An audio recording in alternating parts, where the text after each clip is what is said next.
for socialists is actually quite capitalist. On this episode of the Stinking Albatross Podcast. And when we're silent, we just look cowardly. We don't look like we have any strong convictions or values. And like you said, people don't like that. Like they didn't understand or know or even really seem to care to know where the electorate was at in a particular state. They respond to the grassroots when they're really pushing for something.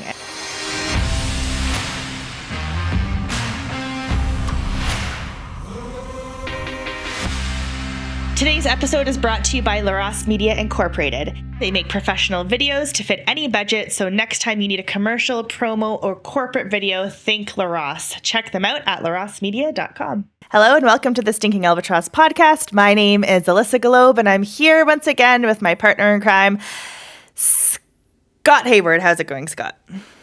Could not be better, Alissa, because we are recording this actually the night of the presidential election debate. Is that right? Kamala Harris and Donald Trump. Yeah. Oh, man. And that means that 2 weekends ago was Labor Day weekend. And of course, after Labor Day weekend here in Manitoba, it's also a huge weekend because it's the Banjo Bowl. And the Winnipeg Blue Bombers, who started the season 0-4 and then went 2-6, are now number one in the West Division. And that would make it, I think, 4 straight years in a row if they are able to continue at this rate to host the West Division final game.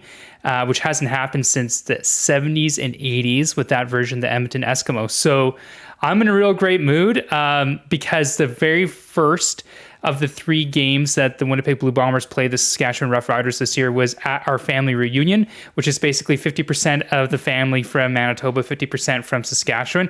So we all got together to watch a rather terrible game that Saskatchewan had won, not because Saskatchewan won, because it was just kind of a boring game. And now the family chat has all of a sudden gone very, very quiet. So yeah, lots of fun on my end. I guess my family's doing okay too, but it was your daughter's birthday yesterday. Yeah, I guess there was that. It was it was her 3rd birthday, and for the longest time, probably 2 or 3 months, all summer long, she's been talking about how she wants her birthday party to be a Cinderella themed birthday party. Yes. So my wife ordered a dress that looks exactly like it from the film. She did her hair because she actually looks like Cinderella a little bit. She did her hair. She got the headband. She got like the black choker collar thing, necklace, whatever it is. And we had a birthday, or for her cake, she wanted a cheesecake. I suggested that we do a pumpkin cheesecake because we're coming into autumn. But it didn't turn out that way. Nonetheless, the cheesecake didn't even make it to today, so it was that good. And she got a bunch of Cinderella themed stuff for her birthday. So a porcelain glass doll of Cinderella, like quite large, that my wife had, that my in-laws had sent from Toronto. Aww. And a music box that's actually quite beautiful, a Cinderella music box of her dancing with Prince Charming. So all she wanted to do yesterday was just sit in her dress and be pretty and dance. And so my 18-month-old son, Mikey, was dancing around with her. He really enjoyed that. So she was insisting that he would have some sort of prince hat. I think she means a crown, I guess. I don't know what a prince hat is. Yeah. For me, he would more likely have like a jester's cap or something like that than a prince's crown. But anyway, nice. Yeah, it was really great. And then at the end of the night, I asked her, did you like your birthday? What was your favorite part? Blah, blah, blah. So she kind of went through that, and then she says tato, because that's father in Polish and Ukraine. She says, tato, I want another birthday tomorrow. So yeah, she's ready to turn 4. Oh yeah, absolutely. I know, it was really funny when you were here. All my kids were calling you tato. Yeah, I forgot. No idea what it meant. Yeah, Abby's birthday's coming up too. So that's right. We just started planning that. I think we're going to rent her a bouncy castle for the backyard. And my friend Sharon's going to do some face painting, and they'll just go wild in the backyard. And she specifically wants a Paw Patrol ice cream cake. Oh, wow. And she wanted a Paw Patrol birthday, and I was like, no, I hate that show. It's annoying. So it's going to be animal themed because it's going to be like Forever Wild, with 4 being Four. And I have like all of Noah's stuff from his room because his room is Noah's Ark themed. So I'll just take all the animals and use it for her birthday. But yeah, I did not want Paw Patrol like trailer park birthday. No, thank you. So, but I will get her the cake maybe. Thank you for insulting all 7 of our listeners who have either gone to or hosted a Paw Patrol birthday. I don't know. Kids are obsessed with that show. I actually found like one of the main characters' Halloween costume at Goodwill today, and it was like a 4-piece costume, and I was like, oh, this is $8. And I looked it up on Amazon. Guess how much they're selling it on Amazon for? I don't know. I'm probably like 50. $85. Yeah, 10 times as much. Yeah, forget that. Like, what? I found it for $8 at Goodwill fully. And my friend, a close friend of mine, said, if you see this costume, can you like look out for it and I'll buy it for you. So needless to say, she was very happy that I found one for $8. But thrifting, yeah. You and my wife, like I don't know if you want to share the story of when we were out there a month or just under close to a month ago now, actually. Yeah. That's when we arrived. It was the last night that we were there, or second last night or something like that. Yeah. And you two came across a treasure trove. Yeah, much to your husband's chagrin, I'm sure. We had gone to a few thrift stores, and we were both looking at books and stuff. Your wife is very particular about books. I'm less so. I just like to have as many as possible. It doesn't matter. Like, I look through them, but I'm not going to like meticulously look at the stories and the pictures and stuff. I'm like, okay, this generally looks like a good book. I'll read it and I'll buy it. It's only $2 from Goodwill. If they don't like it or if it sucks, then I'll just give it away or whatever, redonate it. But she was very particular. And so last night she said, I found this woman on Marketplace and she has all these books that I have on my list that I've been collecting forever. So I'm just going to go over there and take a look. Apparently her whole garage is full, or she has a lot of books or something. And I said, I'm going to tag along. So I brought the baby and we go to this woman's house, and she is like, the entire garage from ceiling to floor is completely full of bookshelves. Everything in the middle is full of bookshelves. And then she said that there's even way more books inside. And we would ask her, like, where are the, Tolkien books, or where are the, religious books, or where are the Barons, whatever. And we asked for different books, and she knew exactly where they were in different parts of the garage. And I don't know how much your wife spent, but I went in not like going to get a couple books, and I think I spent like close to $100. But I got some really, really, really good stuff. One of the Narnia books that I got, it's the original, not author, but the guy who did the pictures, like the original illustrations. Yeah. Which is really, really cool. So, it was so amazing. And so I told my friend Sharon, who worked at a library and also has thousands of books in her house, and we're going to go back and treasure hunt again, because apparently the lady who has the house and owns the books, she has her PhD in like children's literature. And I asked her, I was wondering, like, because sometimes you're like, how woke are these people, right? Like, do they actually? And I said to her, do you have any Hilaire Belloc books? And she said, I was going to ask about Belloc. Yeah, I thought she said had a bunch. She said, "Oh yeah, I have them, but they're not for sale." So I knew this. I knew this lady. You have to get into her will and final state. Although apparently her daughter's super into it as well, right? Yeah. She had like a 11 or 12-year-old daughter as well, and she was like, "Oh, I loved this one. I loved this one." And she was going through the garage and doing recommendations and knew where everything was. And it was awesome. So and it was good going with Oriana too, because she knew some books that I didn't know, and vice versa, and it was good to kind of go off each other and find some good stuff. So, but weirdly enough, this is like such a downgrade. I know your wife likes this book, but I absolutely hate Robert Munsch. I just don't like his books. And I don't think she likes Robert Munsch. She likes the Love You Forever book. And so I saw that one and the Paper Bag Princess at the thrift store the other day, and I remembered I didn't mind the Paper Bag Princess, so I bought both of those.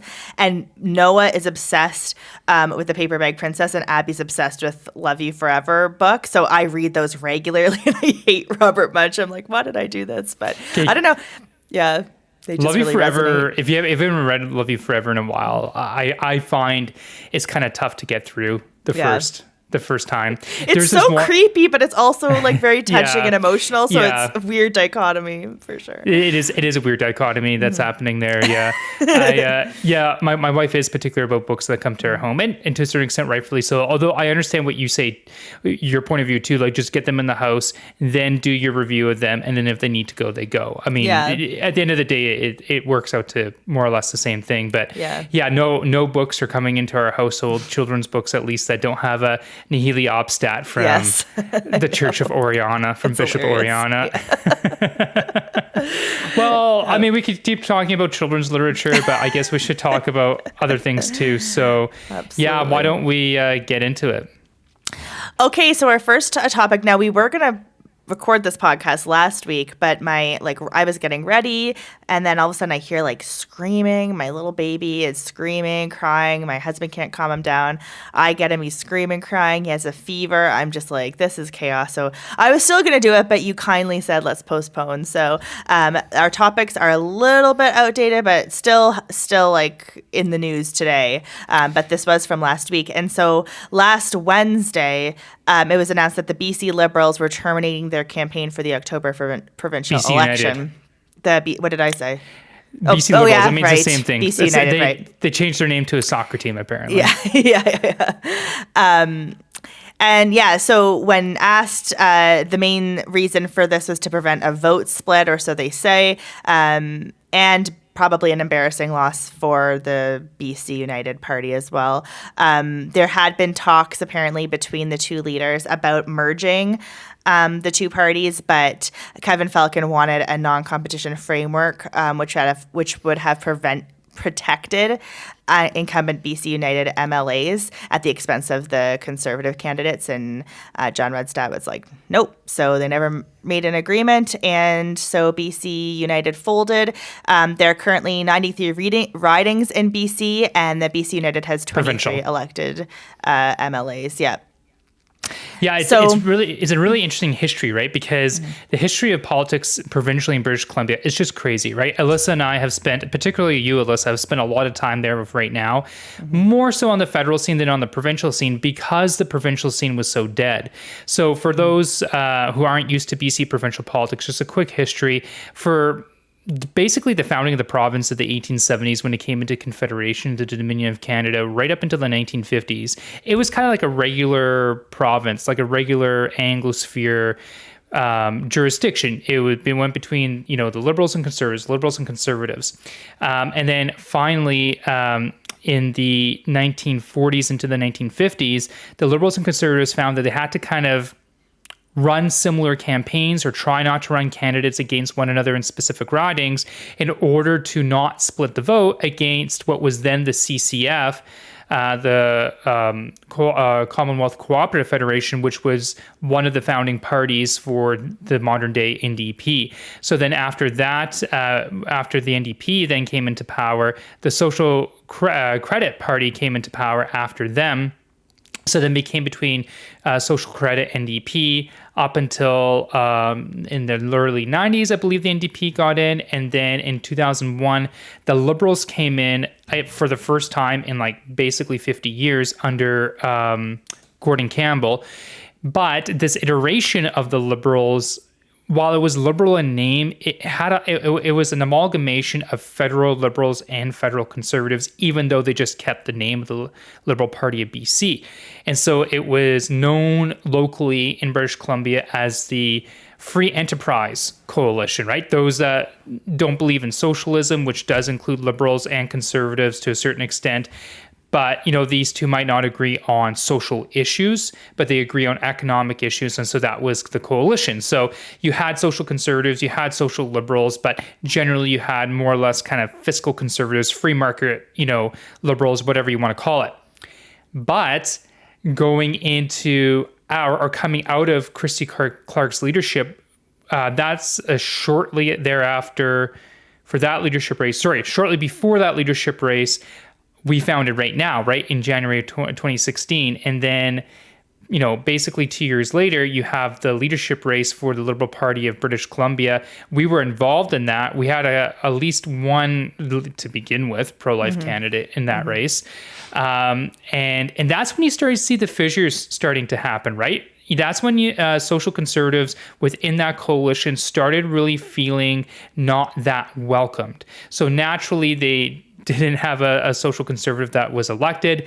You felt more pressures. Of course, you had the transsexual issue coming up through the school system at the time. I mean, still an issue in British Columbia.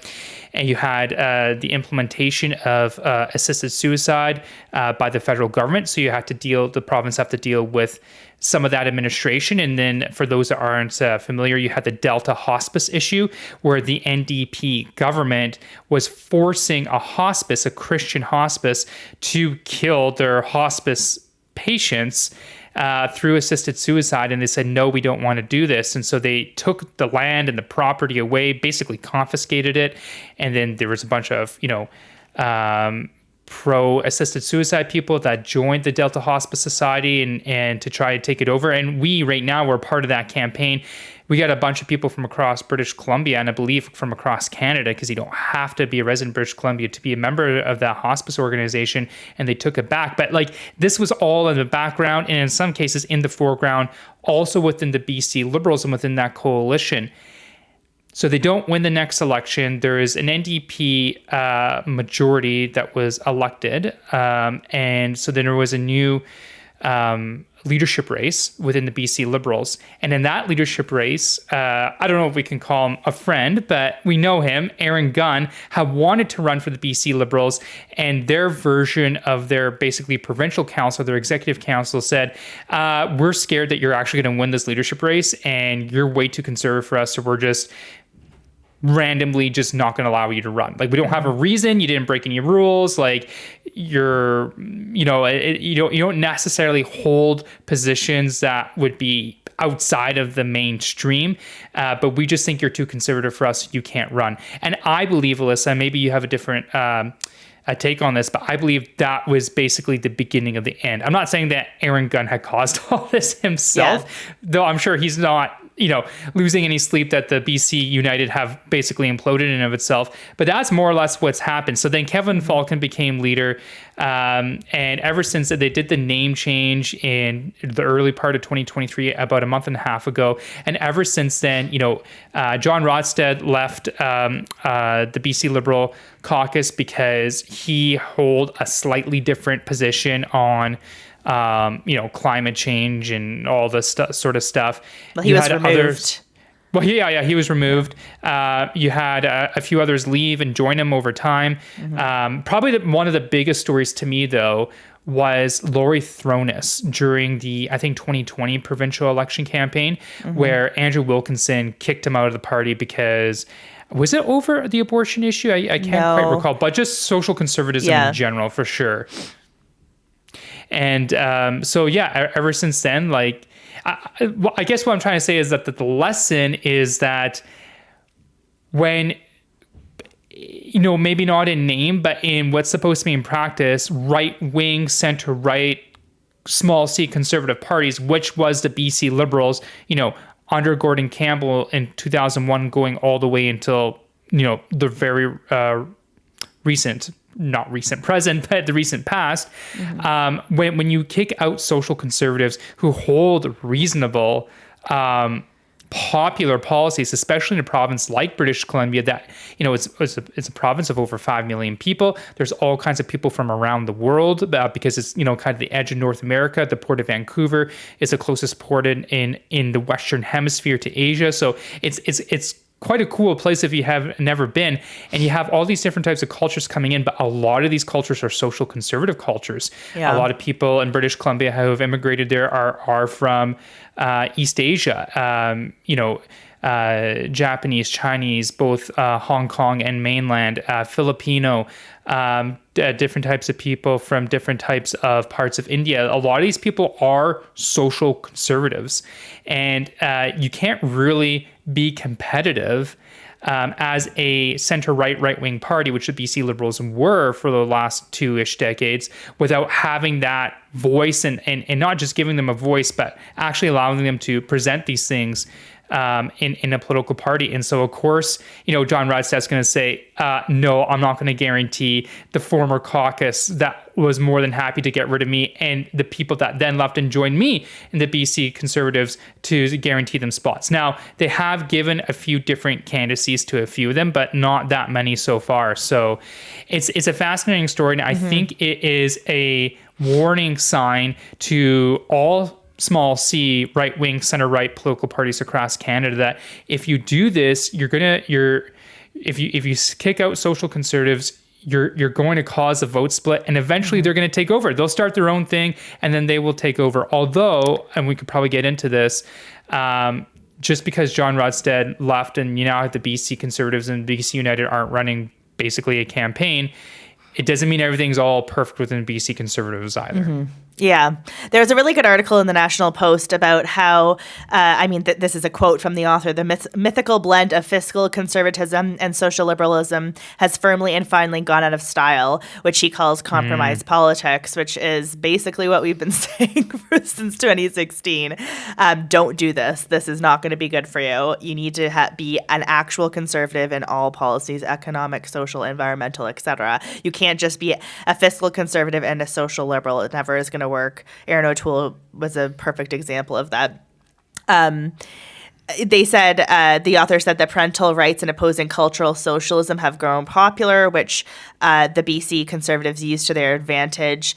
And even before the BC United suspended their campaign, the BC Conservatives were surpassing the NDP in the polls.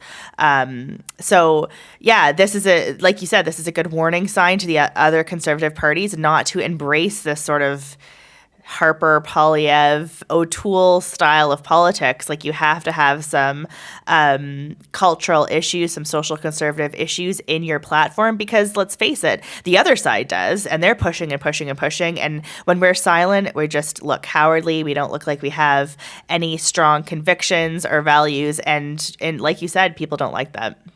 Yeah, people are waking up, especially in a place where you have those recent immigrant communities, a place like the Lower Mainland of British Columbia, Metro Vancouver. Although, like I said, it doesn't mean that everything is tickety-boo within the BC Conservatives either. John Rodstad, even as recent as today of this recording, has come out hard saying, if we get elected, we're not going to do anything on abortion. We're gonna keep funding contraceptives free for British Columbians, and that means when the other side talks about contraceptives, they don't just mean contraceptives. They often mean abortifacients. So RU46, the abortion pill. So these are really, really big issues that could cause fissures, and like talking about lessons being learned, it might not be learned by this iteration, the Conservative Party of British Columbia. So there could be more, and probably will be more, growing pains within the Conservative Party of British Columbia, because it really hasn't. It's so. The party itself isn't new. I mean, it's been around for centuries, but this iteration of the party, it was basically dormant for decades. So this revival of it hasn't really settled, right? The different factions within the party, of which social conservatives are a massive faction. Things need to be settled at upcoming annual general meetings. Internal elections for the provincial executive and different provincial EDA boards of directors. There's a lot of work to be done. There's a lot of opportunity to be had. We have seen a few different social conservative candidates more or less get canceled, kicked out already under John Rodstad.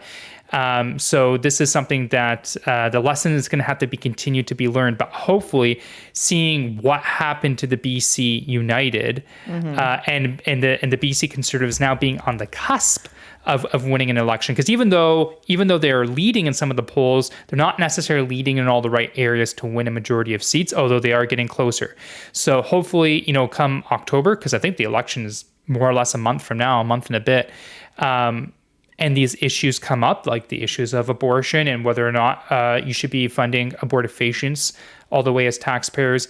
These issues aren't just going to go away after the election, so they really need to decide what they're going to do on it. And the best time and the most effective way that you can use your voice, if you live in British Columbia is now, because we've seen with Poilievre, and we'll probably see with Runstad as well, that they respond to the grassroots when they're really pushing for something. And a perfect example is parental rights. A lot of leaders did not want to touch it, and now all of them are touching it because people were so outspoken about it. I will note that before Kevin Falcon folded the campaign, he said that the Conservatives were at risk of becoming a conspiracy party, not a Conservative party, and he was referencing some of the candidates. And specifically, one BC Conservative candidate called his opponent a, quote, woke lesbian social justice warrior,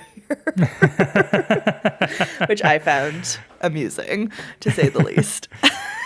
Yeah, well, like they were tweeting hard that the BC United against the BC Conservatives, and their comms were hard against them all the way up to like a few hours before the announcement. So it is quite the humiliation, specifically for Kevin Falcon, but overall for those full-time party staffers and all that. One there was this one tweet by oh man, I can't remember the candidate's name. But he's a red Tory on the federal scene. Anyway, he was a candidate for the BC United, and like literally the day before Kevin Falcon made the announcement, he tweeted a picture of him outdoor knocking with Aaron O'Toole. Basically Aaron, like the more or less saying like, this is the type of conservatism that we need to win, blah blah blah, and then not even 24 hours later, we're suspending the campaign. The leader and the board of directors have decided as such. And then not even a week later, he says, I'm not running in this election anymore. Yeah. So there's another Aaron O'Toole kiss of death. The tiniest violin is playing in the background. Yes, I'm sure everyone in the Pierre Poilievre OLO was very, very sad. Yeah.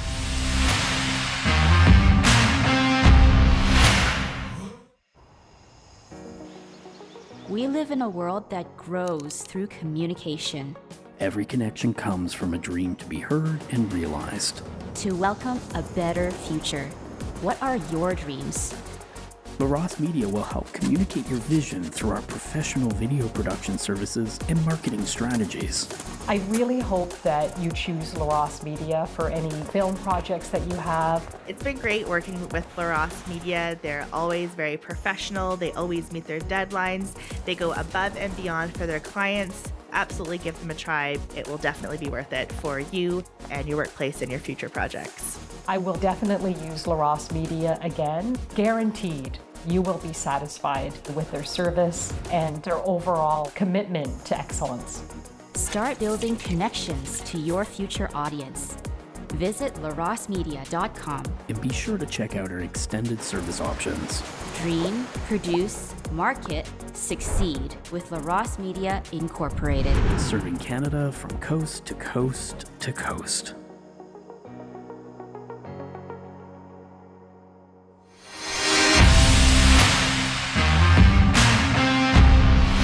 All right, moving on. Also last week, Jagmeet Singh held a press conference announcing the end of the NDP supply and confidence agreement with the Liberals. So this agreement was struck between the two parties in March of 2022, which committed the NDP to supporting the Liberal government on confidence votes in exchange for legislative commitments on NDP priorities.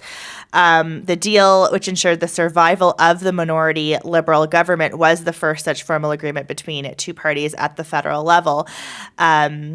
Pierre's response to this lack of agreement now is wondering whether Singh will trigger a, quote, carbon tax election. Because when I think of the next federal election, that's what I think of, carbon tax election for sure. Yes, well, now we have carbon tax Carney.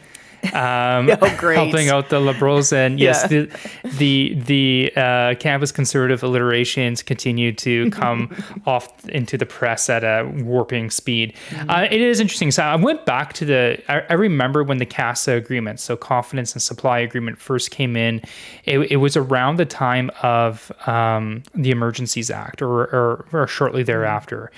And so I went back to look at the agreement because you can find it online, and there are 7 general areas that the NDP and the Liberals wanted to see movement on. And when you do go, like some of them are written in very kind of motherhood and apple pie statements, very vague, very flowery, which is, to be expected of two gentlemen such as Justin Trudeau and Jagmeet Singh.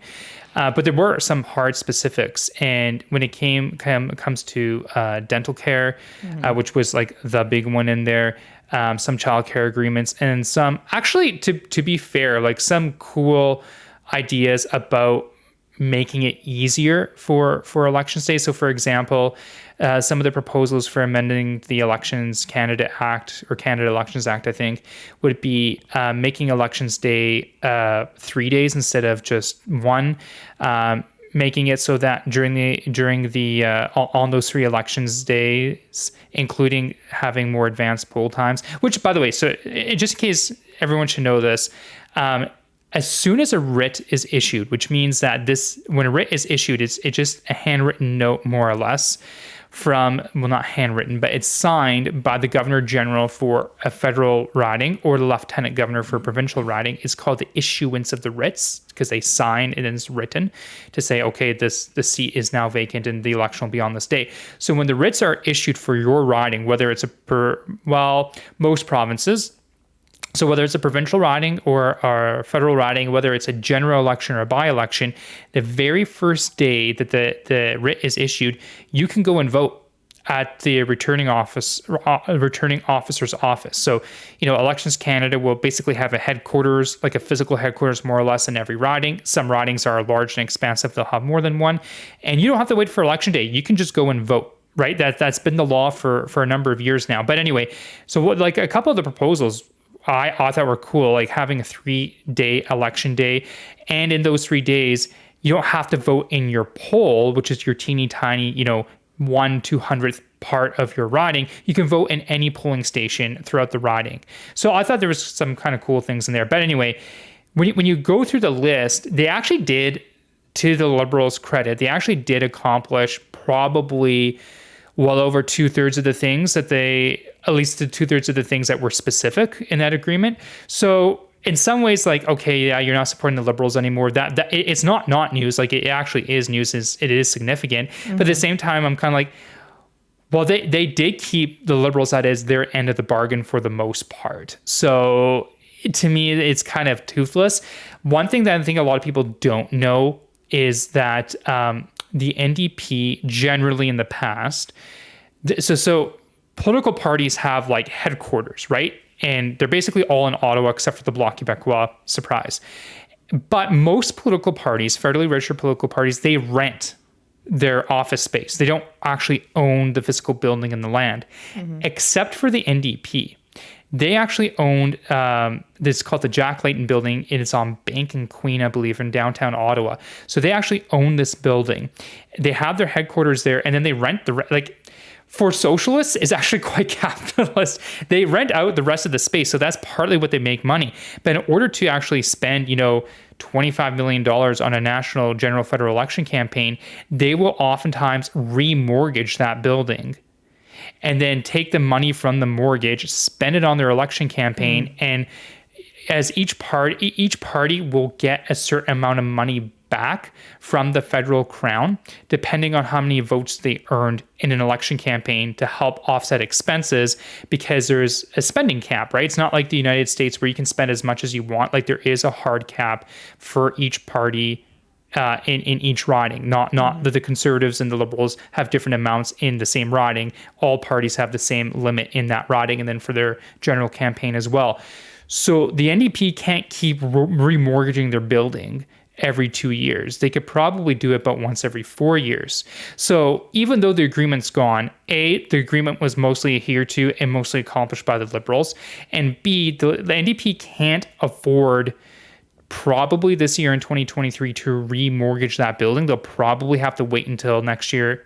This year, 2023. Wow. It's almost the end of 2024. This year in 2024, they'll probably have to wait until 2025 to remortgage it. So when Pierre Poilievre says, like, oh, do you promise to, defeat the Liberals at your earliest convenience?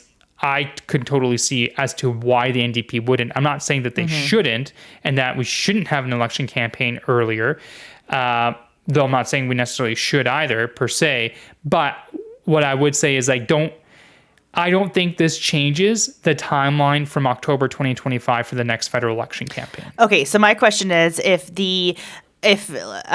breaking the agreement isn't for the sole purpose of an election, of triggering an election, is it just to jump ship of a sinking ship and not be tied to Trudeau too closely because like cabinet ministers are leaving, people are saying they don't like Trudeau, his polling numbers are bad, like do they just not want to be that associated with him, closely associated with him, or what's the point of this press conference and making this announcement?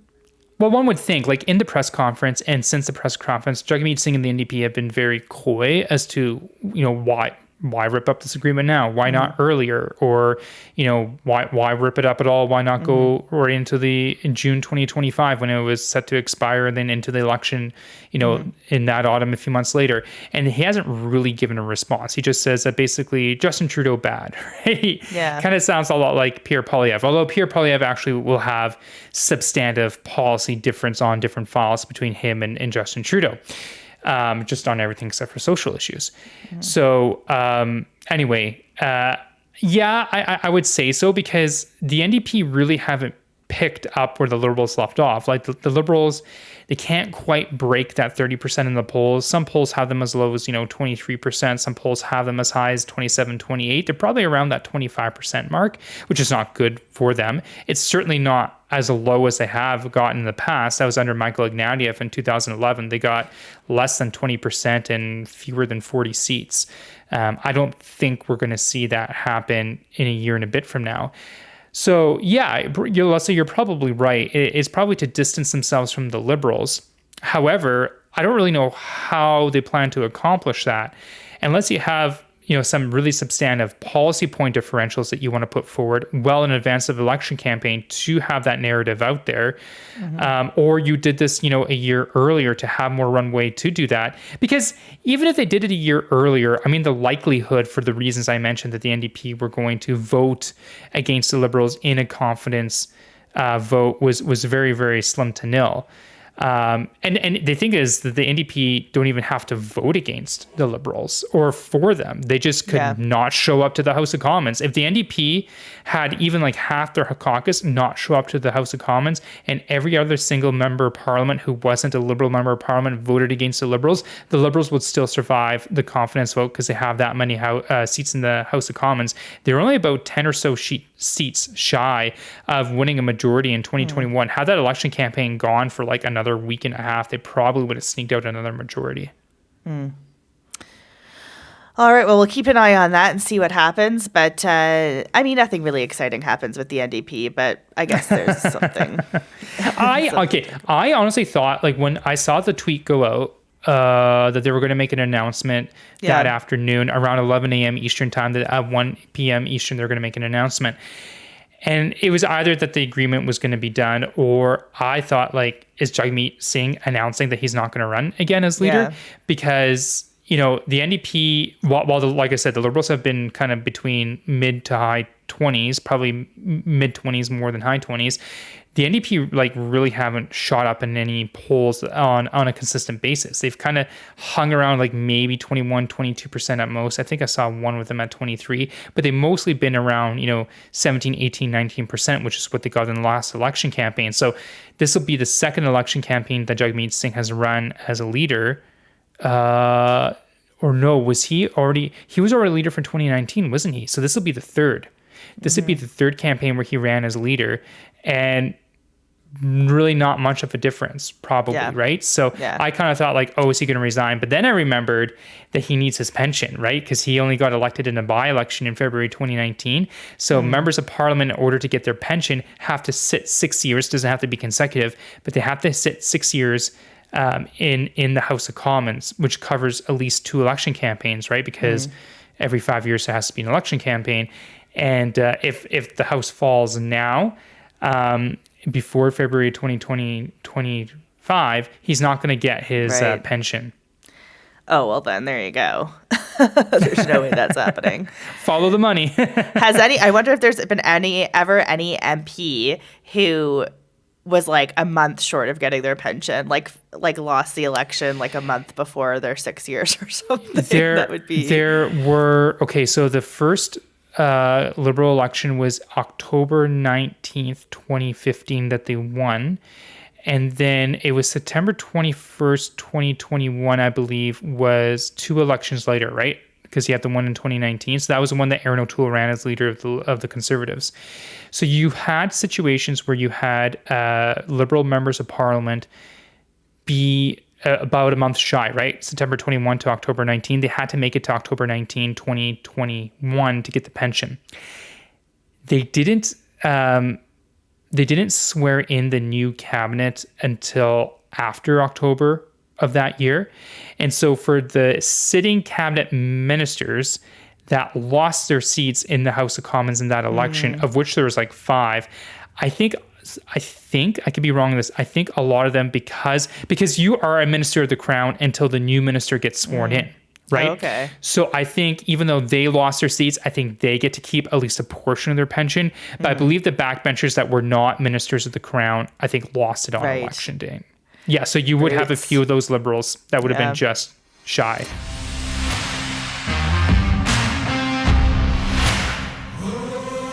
Nature communicates with us in a universal language. The sunrise starts a new day. The sunset marks our accomplishments. The most beautiful communication is where the speaker and the listener match perfectly and understand the same message. Your future audience is waiting to hear from you. What message do you need to share? At LaRosse Media, we fashion beautiful communications through our professional video production services and marketing strategies. Create your own most beautiful message. Visit larossemedia.com and be sure to check out our extended service options. Dream, produce, market, succeed with LaRosse Media. Serving Canada from coast to coast to coast.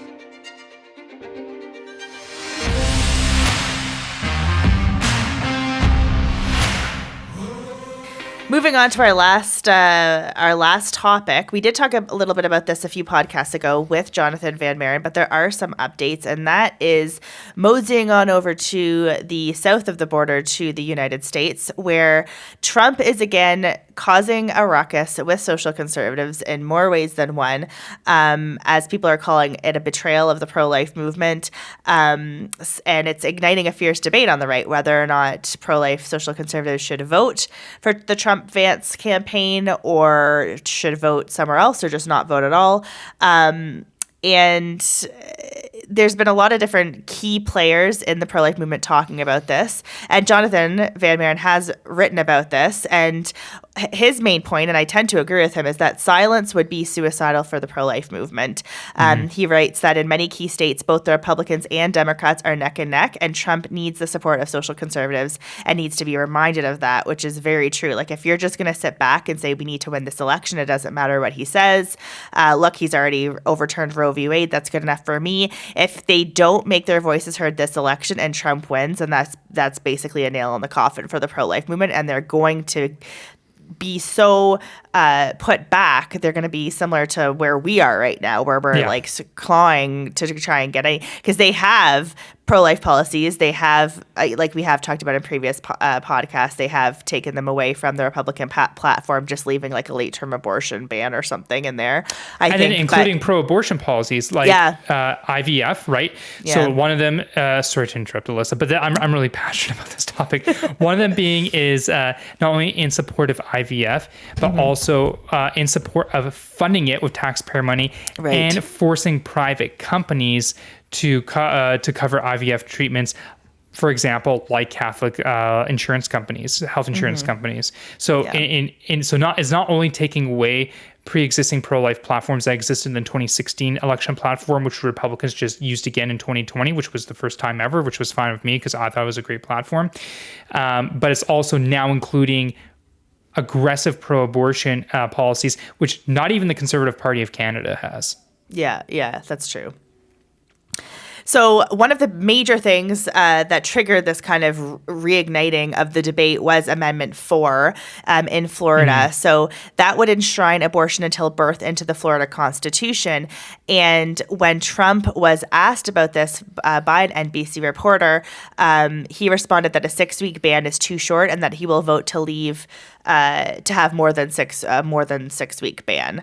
And so people were really not sure where he was going to vote. Was he going to vote for or against Amendment 4? And there was a huge backlash by the pro-life movement, by social conservatives, by Republicans. And so when he was asked about this again the next day by a Fox News reporter, he said that he still opposes a 6-week ban, but that he would specifically be voting against Amendment 4. So again, like, this is a perfect example, and same to go with BC. Like, when, you might think, there's not enough pro-lifers, we're too small, like, our voices don't matter, politicians don't listen to us. That could not be more opposite of the truth. And this is just another example of that when there is a public outcry, leaders change their mind, and they change their mind real quick, especially when an election is happening, because the last thing they want to do is lose that election over something like this. So I think that's a positive thing, but there's still a lot of negatives in terms of the Trump administration. My mom and I actually had a pretty big debate over this because, and it actually got me thinking pretty well, like, in a lot of different ways, because I was like, well, yeah, of course you have to vote for Trump. Like, that's a no-brainer. He appointed pro-life Supreme Court justices, and Roe v. Wade was overturned, and it's Mexico and, like, City policy as well, to be fair to him. So defunding abortion overseas to taxpayer dollars. And I mean, Kamala went after David Delayden, who did the undercover abortion videos. He's probably going to go to jail. Like, it's still ongoing. She's gone after crisis pregnancy centers. The Democrats literally go after and attack and seek and destroy the pro-life movement. So with Trump and Vance, if they're not going to do anything to further the pro-life agenda, I was like, they've already furthered it enough. And who cares if they don't really do anything at this, in this particular election? Not who cares. Obviously, I care. I work in the pro-life movement, but is that enough to cost me my vote if I were an American?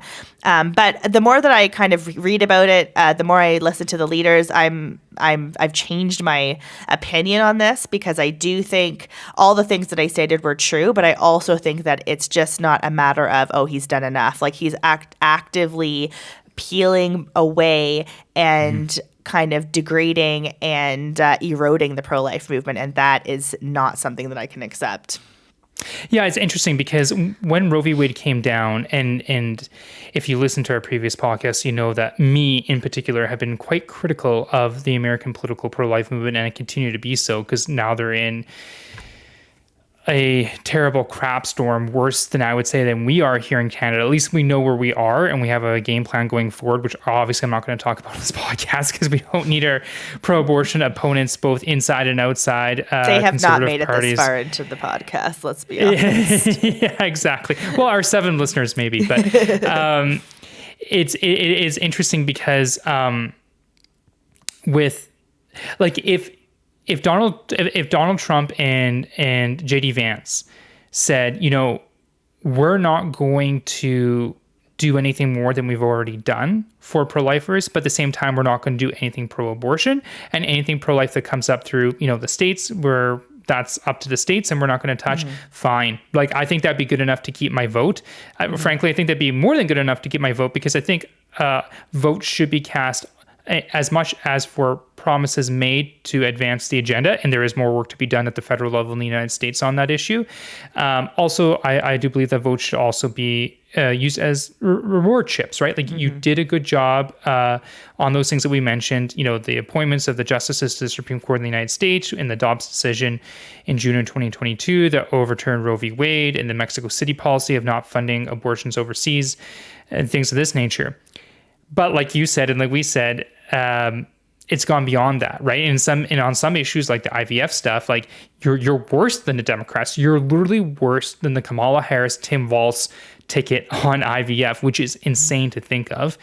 All the people who are rightfully so angry at Catholic bishops for not publicly coming out and believing it's Canon 916, saying that they would publicly deny Holy Communion to Pelosi, Justin Trudeau, who are baptized Catholics. They should also come out just as hard with J.D. Vance, who says he's perfectly okay with the RU46 abortifacient pill to be used, which accounts for something like 60% of abortions in the United States. So, I always a big believer that you vote for the most winnable pro-life candidate. And for people, for most of who are listening or viewing this, are Canadians, if you don't quite know, I think a lot of people do know, and that's okay if you don't. If you don't know, in the United States, when you're presented your ballot, it's a long piece of paper, and at the top is literally who you want to vote for president, then who you want to vote for vice president, because you can vote for a Republican vice president and a Democrat president candidate. It doesn't have to be the same. Then, your state senators, your representative for the House of Representatives federally, and then not your state senators, your senator to the Senate of the United States from your state, then your state senators, then your state House representatives, and then, municipal candidates and so on and so forth. So it can get quite long. In most states and commonwealths of the United States, you can do what's called a write-in candidate. So they don't, unlike Canada, they don't list all the registered candidates with the state electoral authority. But if there is a candidate that is registered to the state electoral authority, has the right number of signatures from electors in the state to be an actual registered candidate, you can write their name in, so as long as you spell it properly, onto your ballot. And so for me, if I were an American, whether I was in a blue state, a red state, or a purple state, which is a swing state, if I had a pro-life candidate, presidential candidate, even though they had a very small chance of winning, because of how far the Trump-Vance ticket has gone on, I would say, pro-abortion policies, I would vote for that pro-life candidate. If they had ran the campaign, which I was hoping they would run, to be the very worst case, which was we're not going to do anything more to advance the pro-life agenda, but everything we've done we're going to keep, then I would probably vote for Trump-Vance. Even though he said that he would vote against Amendment 4.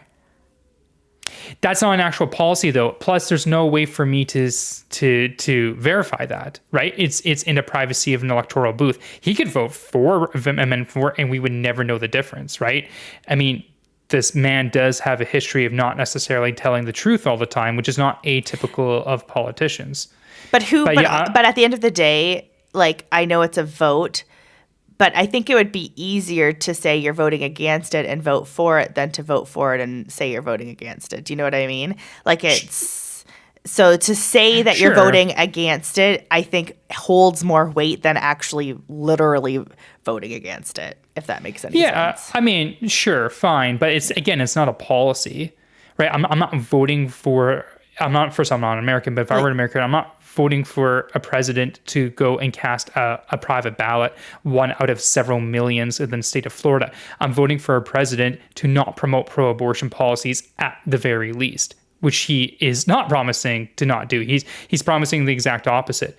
So, yeah, listen, I'm not gonna say it's bad that he said that. Of course, it's good that he said that. And like you said, it was because of the immense overnight pressure that occurred. But it's not quite enough. There are a few other things, not many, mind you, but there are a few other things that for me would have to be cleaned up before I would give them my vote. I don't think it would take a lot to get my vote because in the United States, the criminality of abortion is at the state level. So at the beginning, after Roe v. Wade, Trump said multiple times, a year ago, that now it's up to the states, so I don't care. Mm-hmm. But then when there's a really strong law in Arizona, when there's a really strong law in Florida, when there's a really strong law in other states, he then intervenes, not in a position of power, because he's at the time not an elected politician, and B, there's nothing he could do as president, but he tried to use his public influence to say, 6 weeks is too short. Yeah. That I don't like either. So the two other things I'll say about this. So the other day for non-Catholics in the liturgical calendar, both in the East and the West, for the Easterners that are on the Gregorian calendar at least, it was the Feast of the Nativity of the Theotokos, of the Blessed Virgin Mary. So her birthday. And the Trump campaign at Real Donald Trump posted a picture of Our Lady of Guadalupe, which most Catholics and probably a lot of non-Catholics would recognize, saying, happy birthday, Mary. And then you had all these Catholics on Twitter being like, gawking over it, right? And I just kept reposting their gawk with a quote, reposting their gawk with a quote on Twitter saying, that's great that he posted a picture, wishing the Blessed Theotokos a happy birthday, but what a great birthday gift it'd be for her to get rid of his pro-abortion policies. Like, can we just, not be so beholden to grift so easily? Like, it's actually quite embarrassing. I haven't watched the Michael Knowles clip about it yet, although I read like the bottom of the clip, like the subtitles, and like it's just I don't know. No. It just makes me so uneasy. Like, that's great that he did this, and yeah, maybe he's starting to have a personal conversion, but until that shows itself in actual policy, like, I don't care. Right? As a voter, I don't care. I don't care if you call yourself pro-life, pro-abortion. I don't care if you're Catholic, non-Catholic. All I care about is, do you vote for and do you implement pro-life or pro-abortion policies? That's what I care about. That's my number one issue. If the Daily Wire becomes sycophantic for Trump, it'll be really difficult to... With Shapiro there, I don't think they will. But hopefully. Yeah, I could see some people in there doing it. The other thing I was going to say about that was...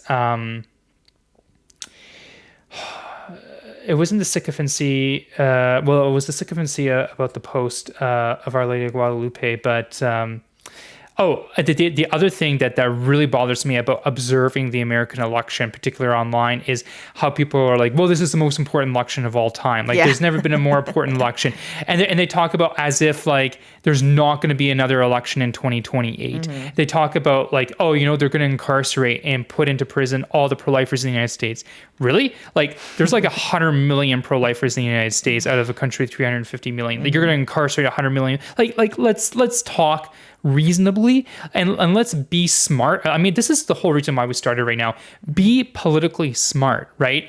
And the one thing I have also been critical about the pro-life movement in a lot of the states where they're doing ballot initiatives starting in 2022, in November 2022, a few months after Roe v. Wade was overturned in the Dobbs decision, was that they didn't understand or know or even really seem to care to know where the electorate was at in a particular state. So there were multiple states where they were pushing obviously legislation and regulations on abortion that I support, like Heartbeat and stuff like that. But there's a lot of states in the United States where that's not the very first one you got to go for, right? You got to use Poland as your example, which had their version of the criminal code amended like 10 times over 30 years to now have one of the strongest, most pro-life laws, so strong that even a pro-abortion coalition in the Polish Sejm in Warsaw lost their pro-abortion vote to amend the pro-life law by 3 votes from their own people defecting to the pro-life side for the Law and Justice Party. Like, that's where you need to go. And that takes decades and takes a lot of long work. So I'm not saying that like the Trump-Vance campaign needs to support, a complete ban of abortion right from the get-go, because those aren't going to pass most past legislatures, state legislatures. Those aren't going to be implemented by most ballot initiatives, plebiscites, referenda, whatever you want to call it in most states. But like, I would like to see like some sort of reasonable pro-life policy on state by state, and each state's going to be different, to get to as strong of pro-life policies as possible to reduce that abortion rate as low as possible, ideally till nil. But like, it doesn't happen overnight. So it's not like we're asking for crazy things, but it just seems to be no coherent narrative on that from the pro-life movement in the United States. It just, after Roe, they had no idea what to do. Yeah. It's actually quite shocking. Well, J.D. Vance had a quote in 2022, and he said, if you're not willing to stand up to the left on abortion, you can't be trusted on anything else. The pro-life position is the pro-people position, and I'm proud to be 100% pro-life. So hopefully he goes back to that quote and rethinks his position, and, the pro-life movement continues to be a strong voice to push them in the right direction.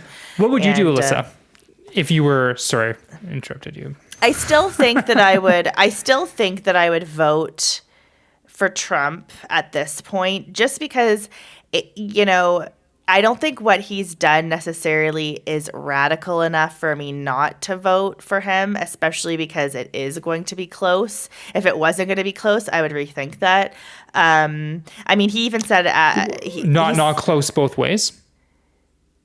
Like if like if it wasn't going to be well, I think if it wasn't going to be like if he was going to win, if the polling numbers were like Trump's 100% going to win, I would not give him that vote. But because it is close, I think I would still vote for him just because what if the polls said that Kamala, there's like a 90% chance that she's going to get like 300 electoral college votes or like 350 electoral college votes, and like there's almost no chance of Trump winning. Yeah, I think I would still vote for Trump in that situation just because I think it's important to show that people like that just to throw the bone to the conservatives. I think it's important, but even with regards to when he said when he was talking about Amendment 4, he said that the Democrats are radical because 9 months is just ridiculous. You have some states like Minnesota where you can actually execute a baby after birth, and all this stuff is unacceptable. So he still say, there's the good and the bad, and there always was a good and the bad. I've never been a Trump supporter. Even I went to the Trump inauguration. I wrote a blog called "An Anti-Trump Supporter Goes to the Inauguration." I always thought he's a kind of despicable character. He can wish Mary happy birthday all he wants, but I never thought he was pro-life. He was a gross person. He said gross things, and he just never fooled me. The strongest thing he ever did was his appointments in the Supreme Court. And I mean, you and I were on the road, following Amy, that like Amy crazy. Barrett, to go visit trials. Jonathan, I think. Yeah. That was just that was nuts. So that was cool to live through and see just them standing their ground and appointing those people, those two over and over, and not backing down. So I think that was really, really good. So yeah, I think if I was American, I would still vote that way, but I would not, if I was working in the pro-life movement there, I would just not even focus on who I'm voting for or who you should be voting for. At this point, I would just be rallying the troops as much as humanly possible to have our voices heard, to implement and to influence pro-life policies and talking points and that kind of thing, because this is the type of stuff that he says after that happens. So we know he can't be movable. We know that the whole reason why he was pro-life in the first place when he was president was because of Mike Pence whispering in his ear and guiding him in that direction. And so the pro-life movement has to fill that void because he is surrounding himself with people who aren't the greatest. And I do believe I've heard JD Vance speak in person at conferences, and I do believe that he's pro-life, and that conviction needs to be reignited as well. So I do think that there is a lot of hope still. If he was like a Polyev, oh, we're not touching this, blah blah blah, I'm not voting it, don't even talk about this. That's one thing that's difficult for me. But because he still has some pro-life positions, some pro-life talking points, don't like the IVF thing. But specifically with regards to abortion, I think it's, at this point, it doesn't even matter about the votes. I would just really, really be trying to rally the troops and oppose anything anti-pro-life that's coming out of that party, because you need it to remain a pro-life party. Absolutely. Before, over a decade ago, it was unpopular to have a pro-life position in the Republican Party. Now it's unpopular not to, and it has to stay that way. And that's what I'd be working towards. Yeah. I mean, I think that's all reasonable. I think there's a spectrum to be had. I think as a pro-lifer, what is not acceptable is to say that Donald Trump is pro-life, and as a pro-lifer, you should be voting for him. Which like Father Pavone, just going balls to the walls. It's just And there's a few others, or just Frank Pavone. I don't think he's a Well, I mean, once a priest, always a priest. He just doesn't have his licentiate anymore. But it's I like that there were a few pro-life leaders that were very silent on it, and then there were a few pro-life leaders that went a little too much the other way, in defending Donald Trump, from a pro-life perspective. Some of them did did change and make a bit of a pivot after he more or less said, he didn't say straight up, but he heavily indicated that he was going to vote in favor of Amendment 4. Yeah. In the Florida election coming up this November, and then they changed after that, and they have stayed somewhat changed. But I don't know. For me, the two people that I've really appreciated on this in the United States following is Dr. Fazer, who I believe is a Catholic, canon lawyer who's been consistent and I don't maybe common I'm too sense hard too, just not reasonable. Yeah. Not asking for crazy things. And maybe I'm too hardcore now because of Canada or whatever. I feel like I'm getting less soft for the years on this issue. But I really appreciate him, and I have appreciated she finally started talking about it, I think, before his flip-flop, whatever you want to call it, on Amendment 4, Lila Rose, I thought has been pretty solid on it. Yeah. And the people tearing her apart, it's my understanding, I don't want to get into money and things like that, but people were going through live actions they raised $14 million or whatever. Well, yeah, people want to give them $14 million from across the United States. Also, just to let people know, $14 million in the United States for a pro-life organization isn't that much money. It'd be about $1.4 million here in Canada, which of course, we would love $1.4 million. We'd hire a lot more people, but that's what live action does with it. And my they do really good is, stuff. They do, and they continue to do so, and they have done, and she has put her livelihood at risk, right? Yeah. There are things that she's going to have to pay for her and her family's safety that a lot of other people don't have to pay for, and there are legit expenses, and of course half your income goes to the government, because I believe, correct me if I'm wrong, she lives in the state of California, so probably more than half her paycheck goes to the government in taxes. So but anyway, for someone who, those two are the best for sure. It's been it's just been one effect of this is people who claim to be pro-life but are more MAGA than they are pro-life, to go after someone like Lila Rose. And listen, she's not without criticism. We don't have to talk about it here in specifics, but if you want to bring her to speak at an event, it's a pretty penny. But the work that she has done, you cannot argue against. And to see pro-lifers go after her work and her and what she's done for her livelihood, and putting in the risk that she's taken to substantially advance the pro-life movement in the United States, both culturally and politically, I think is beyond grotesque. And you really, really gotta check yourself. Am I actually pro-life? It's a tough listen. It's not the easiest position. I think from a philosophical, argumentative stance, it is it's the easiest position to take. But within the wider culture, no, it's not the easiest position to take. And when situations like Pierre Poilievre, John Rustad, and Donald Trump present themselves, you have to stay strong, be reasonable, right? We have two, as of today, different positions on it. I would think that we both would argue that our positions are reasonable, but we're staying strong in our positions and convictions. And it's really disappointing to see some of the supposed leaders in the United States in the pro-life movement that in the past I looked up to as a young man be so grotesquely sycophantic about it. Scott Klusendorf is also really good as well. Yes, he's chimed in as of late too. Yeah. Alrighty. Which is no surprise that he would be that way. Oh my gosh. Good. Yeah. Probably the best. One of the most clear thinkers and communicators on the issue in the Anglosphere. For sure. And just a really good person.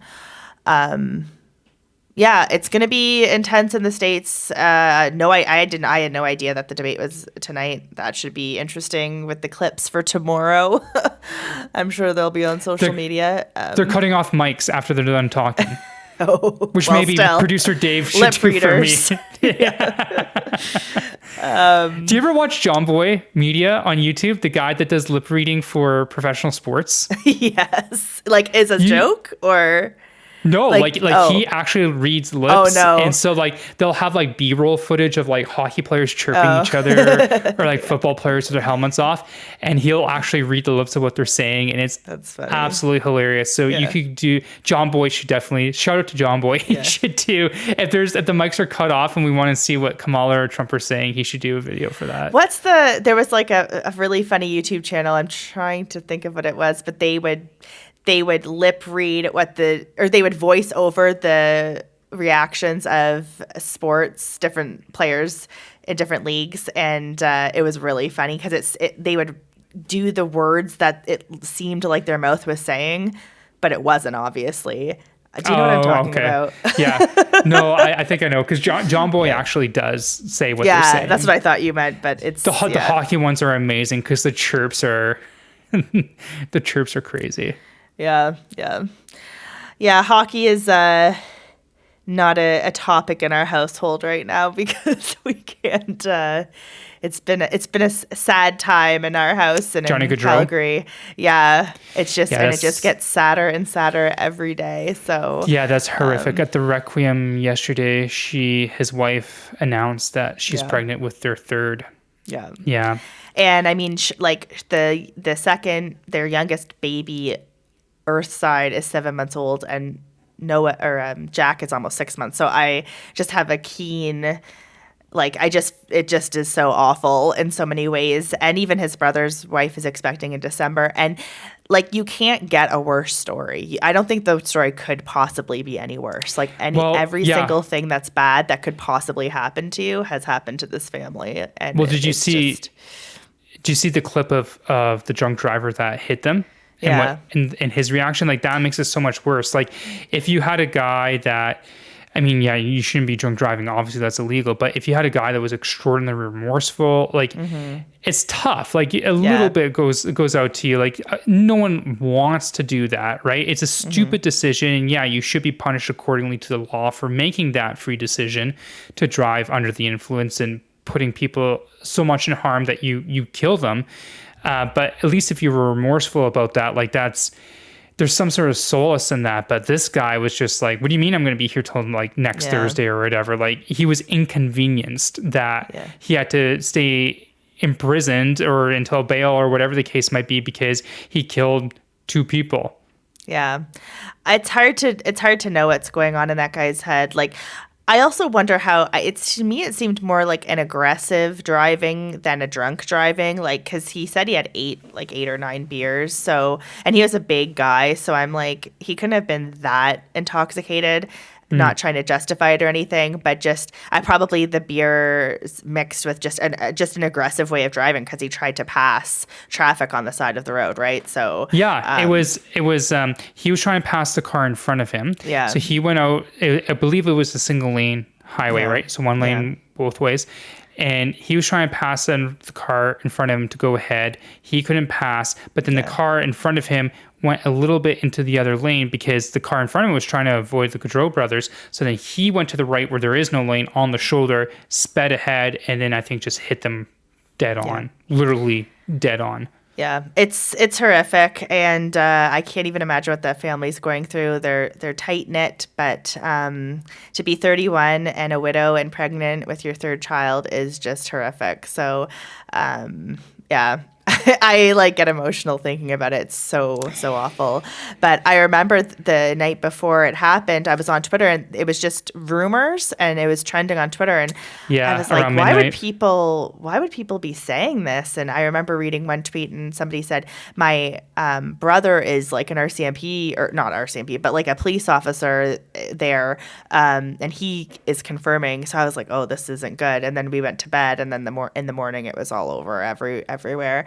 And I told Aaron, and we both got like emotional about it. It's so incredibly sad. So we've just been praying for the Gaudreau family at nighttime, and it's just so awful. So there's nothing much more to be said about it. Yeah, unfortunately, it's a story that's replicated far too often. You know, with non-professional hockey players, or just regular everyday folk too. Yeah, so. Absolutely.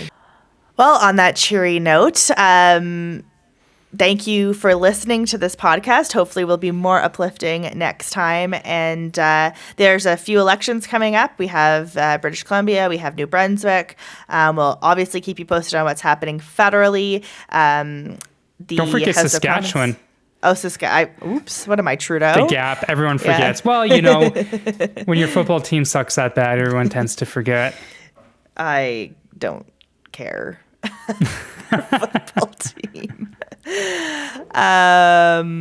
So we'll definitely keep you updated on those provincial elections, what's happening federally. The House will resume soon next month. So there's a lot going on, and we are here for you to give you the updates, to give you everything from a social conservative perspective. So make sure that you subscribe to our YouTube, Rumble, Spotify, you name it, wherever you listen to podcasts. We are there, and we'll see you in a couple weeks. Thanks for joining us. Bye for now.